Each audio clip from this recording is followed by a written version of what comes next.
जी हां दोस्तों, उत्तर प्रदेश में मच गया कोहराम। योगी के विधायकों पर लटकी तलवार। 111 से ज्यादा विधायकों की जाएगी विधायकी।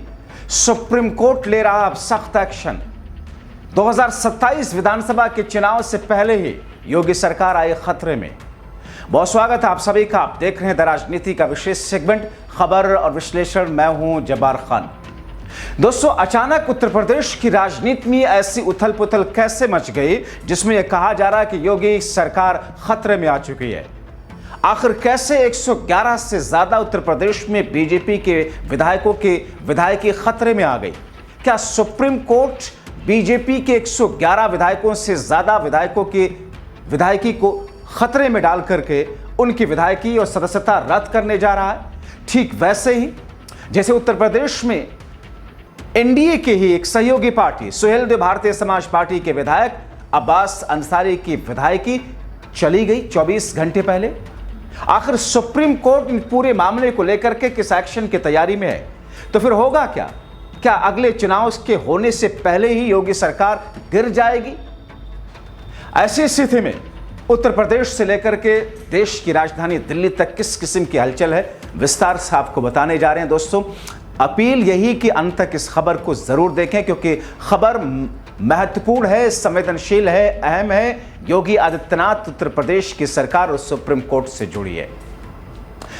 दोस्तों, आपने देखा कि किस तौर पर इस देश में भी अदालतों के फैसलों पर भी सवाल उठते हैं।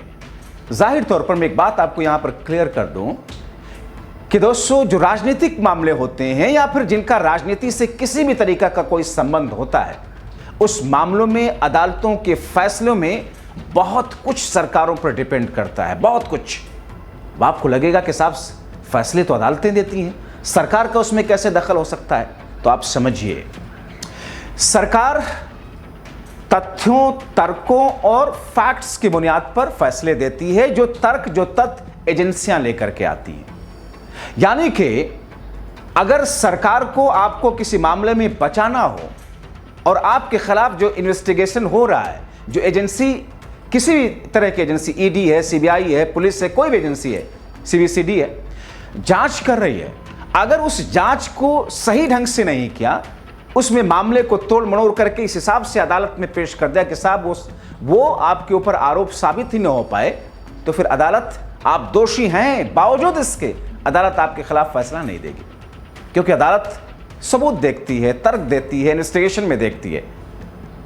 अगर आपका विपक्षी बहुत मजबूत हुआ, उनके वकील बहुत काबिल हुए, वो ढूंढ ढूंढ करके लाए ऐसा, तो आपको सजा हो सकती है। नहीं तो अदालतों के फैसलों में एजेंसियों का बहुत बड़ा दखल होता है, और उसमें भी आपके इलाके के एसएचओ का।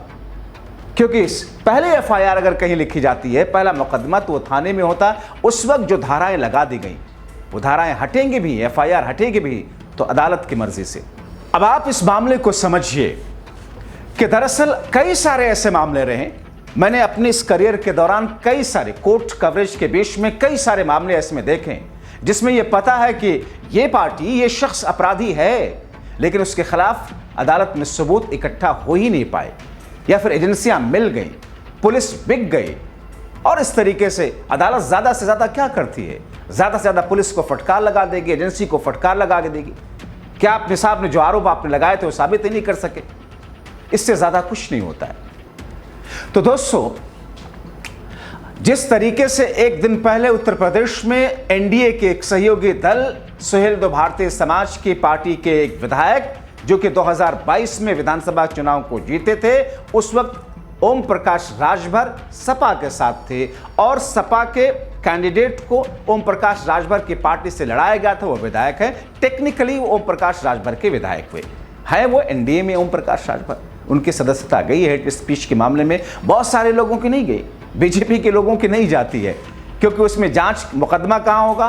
पुलिस थाने में होगा या चुनाव आयोग में होगा। जांच कौन करेगा? पुलिस करेगी।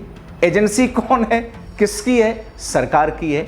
अदालतों में क्या चीजें, क्या प्रमाण पेश किए जाएंगे? एजेंसी को जो बताया जाएगा, ये एजेंसी जैसा करती है।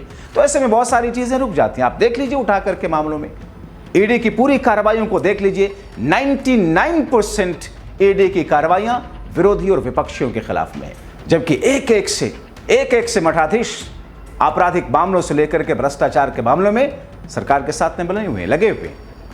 खैर, दरअसल दोस्तों, उत्तर प्रदेश की एक रिपोर्ट, एडीआर की 2 रिपोर्ट 2017 के विधानसभा चुनाव और उसके बाद 2022 के विधानसभा चुनाव के वक्त में, और इस बीच में जो कंक्लूजन आ रहा है उसमें उत्तर प्रदेश की 403 विधानसभा सीटों में से 205 सीटों पर जो विधायक हैं उनके खिलाफ में आपराधिक मामले दर्ज हैं।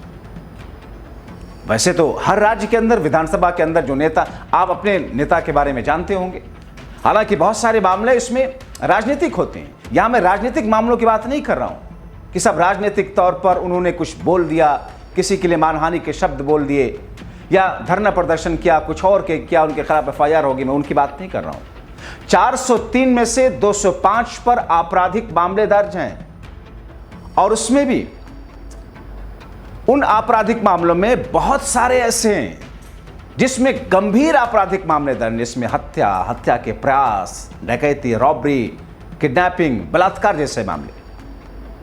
और उसमें दोस्तों अगर देखा जाए तो 111 से ज्यादा भारतीय जनता पार्टी के।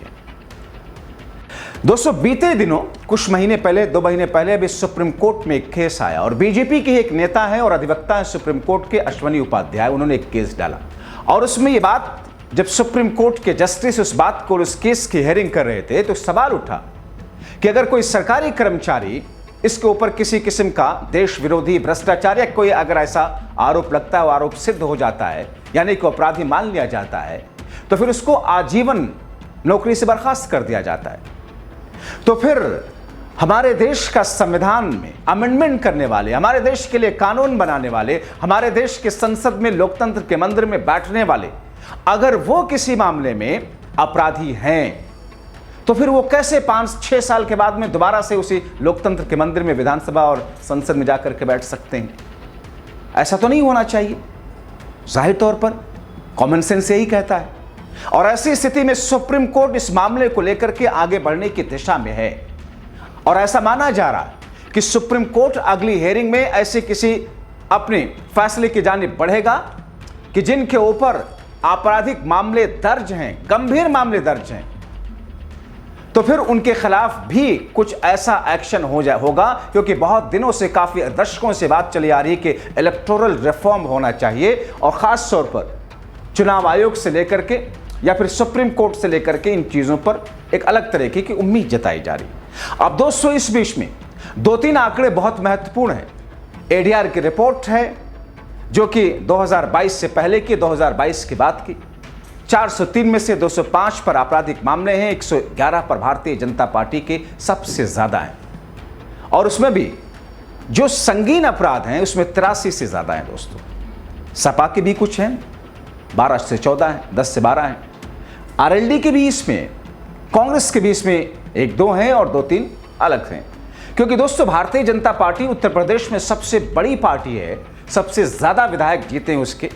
तो ऐसे में जो लोग विधानसभा में हैं, मैं उनके आंकड़ों की बात कर रहा हूं। जाहिर तौर पर एक ऐसी स्थिति है, अगर कोई ऐसा एक्शन होता है, अगर अगली हियरिंग में सुप्रीम कोर्ट कुछ ऐसी बात करता है, और कुछ जिन लोगों पर संगीन आपराधिक मामले दर्ज हैं, जिन लोगों पर बलात्कार जैसे आरोप हैं, जिन लोगों पर हत्या के प्रयास, रॉबरी, डकैती या इस किस्म के आरोप, और उनके खिलाफ उनकी अगर स्क्रूटनी होने लग जाएगी, तो सबसे ज्यादा विधायक उत्तर प्रदेश में भारतीय जनता पार्टी के, यानी कि योगी आदित्यनाथ की पार्टी के, योगी सरकार के। ऐसे में अगर 111 लोगों को हटा दिया जाए, बीजेपी उत्तर प्रदेश में 403 सीटें, 202 सीटें बहुमत के लिए चाहिए। ऐसे में जाहिर तौर पर अगर इतने लोगों को निकाल दिया जाए, तो फिर उत्तर प्रदेश की सरकार तो फिर अल्पमत में होगी। और ऐसी स्थिति में कई सारे हवाले से बातें कही जा रही, कई सारे कानूनी जानकार ये कह रहे हैं, सुप्रीम कोर्ट के अधिवक्ताओं से लेकर के देश के राजनीतिक बुद्धिजीवी इस बात का जिक्र लगातार कर रहे हैं कि अगर सुप्रीम कोर्ट इतना सख्त हो गया, तो फिर उत्तर प्रदेश में कुछ भी हो सकता है। और सिर्फ ये उत्तर प्रदेश में नहीं होगा दोस्तों, बल्कि देश के विभिन्न राज्यों में होगा। यानी कि बहुत सारी चीजें उथल पुथल हो जाएंगी बहुत जगहों पर।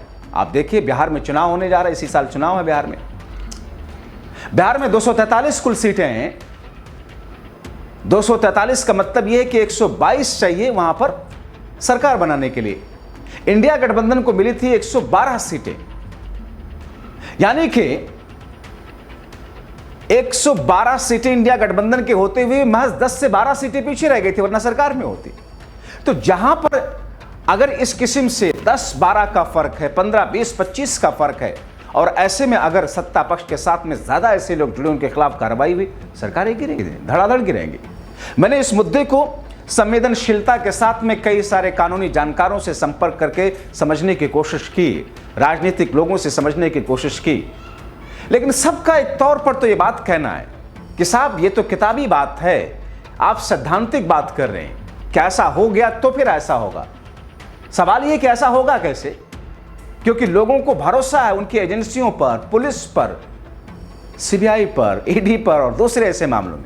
जांच एजेंसियां जिस तरीके के मामले को तैयार करती हैं, उस मामले में आपको बताएं कि उत्तर प्रदेश में बहुत सारे ऐसे विधायक हैं जिनके खिलाफ में जांच चल रही है, जिनके खिलाफ में मामले लंबित हैं, अदालतों में लंबित हैं, लेकिन एजेंसियां उस मामले को ढील दे करके, यानी कि ठंडे बस्ते में डाले हुई हैं, उस मामले में किसी तरीके का विरोध ही नहीं कर रहे हैं। यानी सत्ता पक्ष से जुड़े हुए लोग जो भी हों, किसी भी पार्टी की सत्ता हो, चाहे वो कांग्रेस हो, बीजेपी हो, सपा हो, महाराष्ट्र की पार्टियां हो, दक्षिण भारत की पार्टियां हो, ममता बनर्जी की पार्टी हो, जिस पार्टी की भी सत्ता होती है उसको उसका फायदा मिलता है, और पूरे तंत्र जो है देश का, प्रदेश का, सत्ता पक्ष के लिए 80% केसेस में काम करता हुआ दिखता है।